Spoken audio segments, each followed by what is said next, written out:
ഒരു 6 വയസ്സുകാരി അവളുടെ 70 വയസ്സുള്ള അവളുടെ പിതാവിൻ്റെ ശവസംസ്കാര ചടങ്ങിൽ വന്നിരിക്കുകയാണ്. അവളുടെ അമ്മ പോലും വളരെ കാലം മുന്നേ മരിച്ചിരുന്നു. അവൾ ചെറുപ്പമാണ്. അവിടെ എന്താണ് നടക്കുന്നതെന്ന് അവൾക്ക് നല്ല വ്യക്തമായിട്ട് അറിയാം. അങ്ങനെ അവൾ നിശബ്ദമായി ഒരു മൂലയിൽ തന്നെ ഇരുന്നു.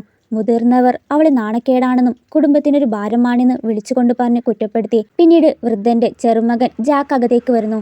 എല്ലാവരുടെയും ശ്രദ്ധ മറന്ന് അവനിപ്പോൾ കുഴിച്ചിട്ട മനുഷ്യനെ പോലെ അയാളെന്ന് പറയുകയാണ്. ആളുകളിൽ ജാക്കിന്റെ ശ്രദ്ധ പോയത് വാതിക്കൽ നിൽക്കുന്ന കൊച്ചു പെൺകുട്ടിയെ അവനെ തന്നെ നോക്കി നിൽക്കുന്നതാണ്.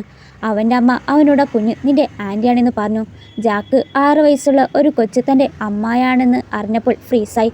വിടവാങ്ങൽ സമയത്ത് എല്ലാവരും ശവപ്പെട്ടിയിൽ പൂക്കൾ വെച്ചു. പക്ഷെ പെൺകുട്ടി പുറത്തേക്കോടി അവളുടെ അച്ഛൻ്റെ പ്രിയപ്പെട്ട പർപ്പിൾ പൂക്കളുമായി എടുത്തുകൊണ്ടുവന്ന് അച്ഛനിൽ കൊടുത്തു.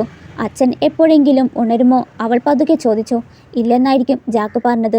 മരണം എന്താണെന്ന് അപ്പോഴാണ് അവൾക്ക് മനസ്സിലായത്. ശവസംസ്കാരം അവസാനിക്കുമ്പോൾ അവളെ എന്ത് ചെയ്യണമെന്ന് ചർച്ച ചെയ്യാൻ തുടങ്ങി. ആർക്കും അവളെ വേണ്ട.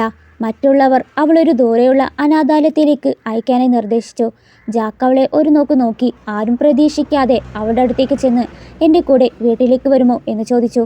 അവൾ ഉത്തരം പറഞ്ഞില്ല. അവൾ അവൻ്റെ കോട്ടിന് മൂലയിൽ മൂർക്ക പിടിച്ചു. ശേഷം ഉറങ്ങിക്കഴിഞ്ഞ് എഴുന്നേൽക്കുമ്പോഴാണ് തൻ്റെ കൂടെ ഒരു കൊച്ചിനെ കുറിച്ച് ആലിക്കുന്നത്. പക്ഷെ അവൻ എഴുന്നേൽക്കുന്നതിനു മുന്നേ അവൾ ബ്രേക്ക്ഫാസ്റ്റ് എല്ലാം തയ്യാറാക്കി കൊടുത്തു. ശേഷം അവൻ അവളെ വസ്ത്രം വാങ്ങാനായി കൊണ്ടുപോവുകയാണ്. എന്നാൽ അവിടെയുള്ള അമ്മമാർ അവനെ നോക്കി ചിരിച്ചു. കാരണം അവനറിയില്ല പെൺകുട്ടികൾക്ക് ഏത് വസ്ത്രമാണ് എടുക്കുകയെന്ന്. ഭാഗ്യവശാൽ അവൻ്റെ സഹോദരി കുറച്ച് സ്കൂളുകൾ കണ്ടെത്താനായി അവനെ സഹായിച്ചു. കാരണം അവളെ നോക്കുന്നതിൽ അവനെപ്പോഴും വൈകിയാണ് സ്കൂളിലെത്തുക. വൈകുന്നേരം വരെ കുട്ടികളെ നോക്കുന്ന സ്കൂൾ അങ്ങനെ കണ്ടെത്തി. എല്ലാ ദിവസം രാവിലെ അവർ സൂര്യോദയത്തിനു മുമ്പ് ഉണർന്ന് രണ്ടുപേരും ഓടിയായിരിക്കും സ്കൂളിലെത്തുക.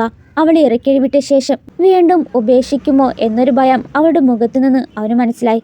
വൈകിയേക്കാം, പക്ഷെ ഞാൻ എന്തായാലും തിരിച്ചു വരുമെന്ന് അവൾക്ക് വാഗ്ദാനം കൊടുത്തിട്ടായിരിക്കും പോവുക.